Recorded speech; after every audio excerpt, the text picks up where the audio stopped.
In this video, we're going to take a look at how our programs converted into machine instructions. And rather than work with App Inventor, I'm going to actually use instead this sample source code as if we'd written it out in a text language like, say, JavaScript or some other programming language. There are several ways this code can be executed. One of those is something called interpretation, where the code is interpreted by a program called an interpreter. The other method that we've already introduced is the idea that a program is compiled directly into machine instructions. There's a third form where we can compile into something called byte codes, and the byte codes themselves are then interpreted. We'll get to that in a moment. Then there's also a category of something called just-in-time compilation. We'll also cover that. Now let's take a look at what each of these is. In the interpreter, the source actually reads our program input line by line and determines what it is we've written, what it needs to do, and then actually does it as the interpreter program performs all the operations. Now obviously, because it's having to scan the text and interpret that text and do it every time it encounters that line of program, it's going to be much slower than if it was converted directly into machine instructions. The next form, compiler, we take our source code and we convert it directly into a set of machine instructions. And I've indicated here, for example, an exe file on Windows or an APK file on Android. But I need to emphasize here that in many cases, an executable file or an APK file may actually not contain machine instructions today. Many modern programming systems actually convert into something called byte codes. Now, a byte code here is converted into something that is executed by a bytecode interpreter. This avoids the scanning conversion step of an interpreter, and so it's able to get some pretty fast program execution out of it, particularly when combined with this up here called JIT, for just-in-time compilation. Let's first take a look at the interpreter. We have our source code. If c equals 3, then do this, else do something else.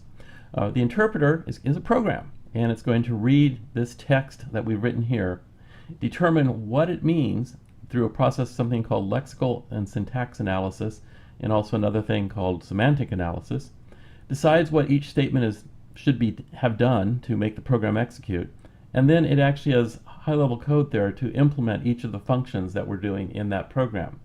Now, the benefit of an interpreter is that we can run a program one line at a time. That means we can actually typically type one line, test it, move on to the next one. If there's an error, we can change that individual line and immediately see the result. We can often print out the values of variables directly while we're writing the program in an interpreter. This makes it much easier to debug because we have an instantaneous feedback. Now the drawback to that is it's slow, so that's why we'll go on to compilation. Next, we'll take a look at the compiler form of program conversion. Here we have our original source statement, and it's going to be converted through a program known as a compiler. The compiler will scan our source code and go through a variety of steps to do a conversion into machine language. Here we're actually using an English-like description to refer to each instruction inside the processor. These instructions would actually be, once converted, would be in some sort of binary format.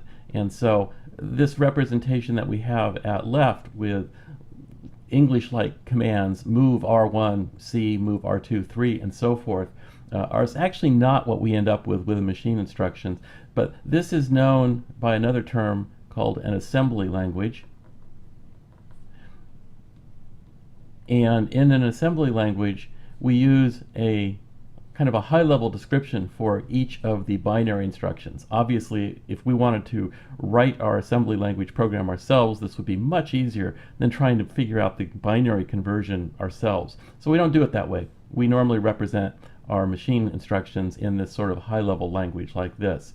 So here we've converted it into a set of machine instructions. Now, a big advantage for the compiler is it's going to produce programs that are fast, because they've been completely converted into the machine instructions of the CPU. As compared to the interpreter, this is much, much faster. Drawbacks are, well, we have to do a compile step every time we make even a one-line change. We generally have to recompile significant parts of the program to produce a new set of machine instructions, even if all we've done is change one line. Debugging is a little bit more difficult, although today, of course, there are some really good debugging tools to help us with this. In a debugging process, we want to take a look at what values may be showing up in variables while the program is running. And in the case of a compiled program, we actually have to poke around in the computer's memory, as again, we have special programs, debuggers, that help us through this process and enable us to view that information as our program is running. Next, we're going to take a look at the bytecode form of compilation and what that means and why would we do it. So in this case, what the compiler does is it produces bytecodes for a simulated CPU rather than the actual machine instructions for an actual CPU. Why would we do something like this? Well, the answer is if we do a straight compilation, we have to create a separate version for each kind of processor that we want our program to run on. So as you can see here, we have an Intel, an ARM, an Apple processor, an Atmel processor, many types of processors out there. So we end up with 4 versions, one to run on each processor.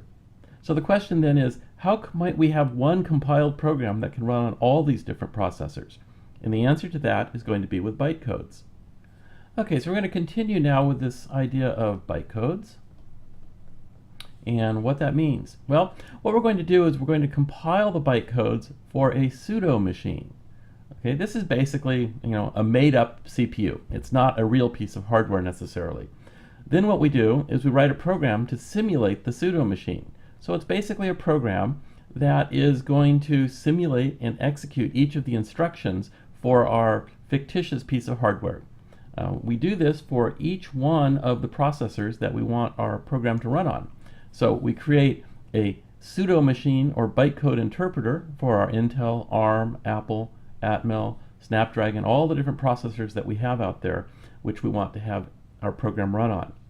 Now what our bytecode simulator does is it takes our program, it reads the bytecode file, and then it reads each byte of that and decides what kind of instruction this is, and then it executes it by the bytecode interpreter itself. So why would we do this? Well, the main reason is we get one executable file that can run on many systems, and that can simplify our distribution of our software. Another is it's going to be faster than a straight interpreter because we've already eliminated all of that initial conversion step, but it is slower than machine code. In the final option, we'll take a look at just-in-time compilation, and that's really answering the question of how can we speed up a bytecode program. Remember, the bytecode interpreter is simulating the pseudo machine instructions. It's doing that by reading each program instruction one at a time out of the file and then interpreting that. Well, one way we can make that run faster is during the execution of a bytecode program, we could actually convert those bytecodes into the actual machine instructions while the program is running. So basically, the first time a bytecode instruction is encountered, the bytecode is actually translated into machine code. Then, each time that we come back through this section of code, our program won't actually have to do the translation the second time. It'll be able to go directly into that machine code. So the benefits of this are that we're basically now running at full speed. It's almost as good as a compiled to machine instruction program, although it may not have had the opportunity to be quite as optimal. One code file can now run on multiple kinds of processors.